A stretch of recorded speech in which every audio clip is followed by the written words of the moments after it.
Hi, ഇന്ന് നമ്മൾ discuss ചെയ്യുന്നത് നമ്മളുടെ ഇൻകം ടാക്സിൻ്റെ അസസിങ് ഓഫീസറിനെ എങ്ങനെ ചേഞ്ച് ചെയ്യാം എന്നുള്ളതാണ്.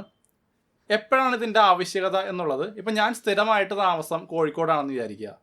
ഞാൻ എൻ്റെ താമസം മാറി കൊച്ചിയിലേക്ക് വന്നു, അല്ലെങ്കിൽ തിരുവനന്തപുരത്തേക്ക് വന്നു. അപ്പോൾ എൻ്റെ അസസിങ് ഓഫീസർ കോഴിക്കോടുള്ള ആളായിരിക്കും. അത് എനിക്ക് കൊച്ചിയിലേക്കോ തിരുവനന്തപുരത്തേക്കോ മാറ്റുന്നത് എങ്ങനെയാണ് എന്നുള്ളതാണ് ഞാൻ ഇന്ന് എക്സ്പ്ലെയിൻ ചെയ്യുന്നത്. നമ്മൾ ആദ്യം ചെയ്യേണ്ടത് നമ്മളുടെ ഇപ്പോഴത്തെ അസസിങ് ഓഫീസർ ആരാണോ അദ്ദേഹത്തിന് ഇത് ഇൻറ്റിമേറ്റ് ചെയ്തുകൊണ്ടുള്ളൊരു ലെറ്റർ കൊടുക്കുക.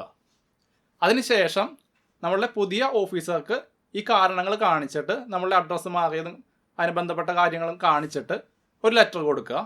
ഇത് കൊടുത്തു കഴിയുമ്പോൾ ഈ പുതിയ അസസിങ് ഓഫീസർ നമ്മുടെ പഴയ അസസിങ് ഓഫീസർക്ക് ഒരു ആപ്ലിക്കേഷൻ സിസ്റ്റത്തിൽ ഫയൽ ചെയ്യും. അതായത് ഇങ്ങനൊരു റിക്വസ്റ്റ് കിട്ടിയിട്ടുണ്ട്, ഇങ്ങോട്ട് മാറ്റുന്നതിൽ വിരോധമുണ്ടോ എന്ന് ചോദിച്ചിട്ട്.